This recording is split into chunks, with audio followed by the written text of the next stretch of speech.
warahmatullahi wabarakatuh. Halo teman-teman semua. Kami dari kelompok 3 akan menjelaskan mengenai Apa itu keterampilan membaca? yang ditulis oleh Irma. Jangan lupa disimak ya.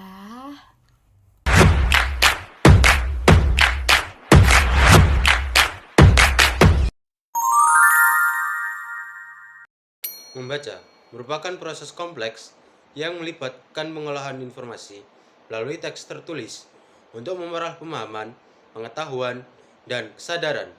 Membaca tidak hanya terbatas pada pengenalan huruf dan kata, tetapi juga mencakup pemahaman struktur bahasa, interpretasi makna, dan analisis kritis terhadap informasi. Dalam konteks yang lebih luas, membaca juga melibatkan kemampuan menghubungkan suatu informasi dengan pengalaman pribadi, pengetahuan sebelumnya, dan konteks sosial. Hal ini memungkinkan membaca untuk memperoleh pemahaman yang lebih mendalam dan aplikatif. manfaat membaca menurut Rohim dapat dijelaskan sebagai berikut. 1. Memperoleh banyak pengalaman hidup. Dengan membaca, seseorang bisa mendapatkan wawasan tentang pengalaman hidup orang lain, baik yang nyata maupun yang fiksi. Hal ini memperkaya pengetahuan tentang beragam situasi dan kondisi yang mungkin tidak ditemukan dalam kehidupan sehari-hari. 2. Memperoleh pengetahuan umum dan informasi tertentu. Membaca membantu kita mengakses berbagai informasi yang diperlukan, baik untuk kebutuhan pribadi maupun profesional. Pengetahuan umum dan informasi yang diperoleh melalui bacaan bisa memperluas pemahaman kita tentang dunia. 3. Dapat mengikuti perkembangan ilmu pengetahuan dan teknologi masa kini. Melalui bacaan, kita bisa mengetahui tren terbaru dalam ilmu pengetahuan dan teknologi. Ini memungkinkan kita untuk tetap update dengan kemajuan di berbagai bidang dan memahami implikasi dari inovasi tersebut. 4. Dapat memperluas sudut pandang dan pikiran.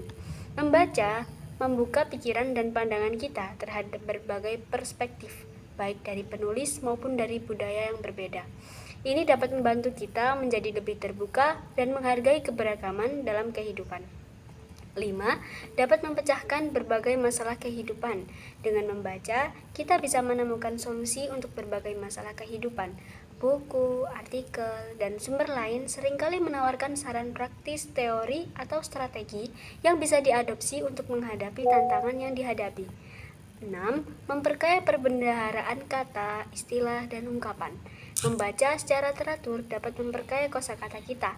Selain itu, kita juga dapat belajar berbagai istilah dan ungkapan yang memperkaya kemampuan berkomunikasi, baik secara lisan maupun tulisan.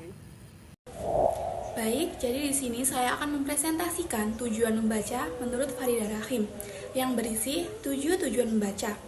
Yang pertama adalah kesenangan.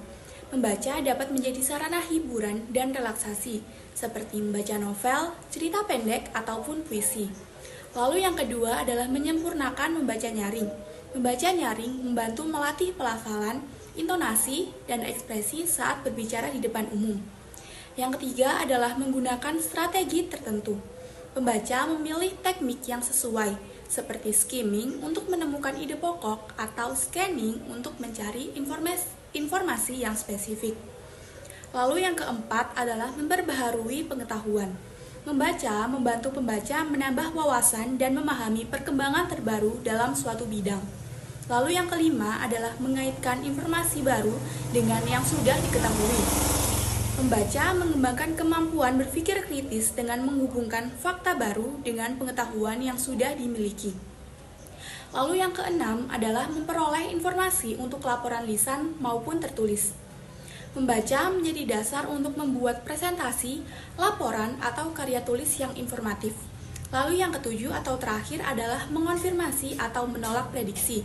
Membaca membantu pembaca memvalidasi atau hipotesis prediksi berdasarkan informasi yang sudah ditemukan. Jadi, bisa diambil kesimpulan bahwa semua tujuan ini menunjukkan bahwa membaca adalah aktivitas yang multifungsi, yang mendukung pengembangan diri dan profesionalisme. Metode membaca adalah cara pengenalan kata ataupun kalimat yang dibantu dengan teori-teori dan materi yang harus digunakan. Adapun macam-macam metode membaca di antaranya, pertama, metode eja abad merupakan salah satu metode tertua dalam proses belajar mengajar.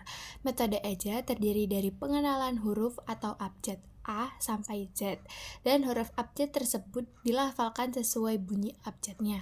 Kedua, ada metode rangkai kupas suku kata, diawali dengan merangkai suku kata menjadi sebuah kata. Setelah itu, merangkai kata menjadi sebuah kalimat. Setelah tersusun, rangkaian kalimat tersebut diurai menjadi satu bahasa kecil di bawahnya. Poin selanjutnya, ada metode global. Metode ini menyajikan segala sesuatu merupakan keseluruhan, diawali dengan menyajikan beberapa kalimat yang disertai dengan gambar. Poin selanjutnya ada metode struktur analitik sintaksis. Pembelajaran membaca dengan menggunakan metode ini mengawali pembelajarannya dengan memperkenalkan sebuah kata utuh disertai dengan gambar. Setelah mendapatkan kalimat terstruktur, kemudian anak akan diajak untuk menganalisis kalimat tersebut. Sekian dari kelompok kami. Mohon maaf apabila ada kesalahan. Karena manusia tidak luput dari kesalahan. Terima kasih. Dan sampai jumpa. Wassalamualaikum warahmatullahi wabarakatuh.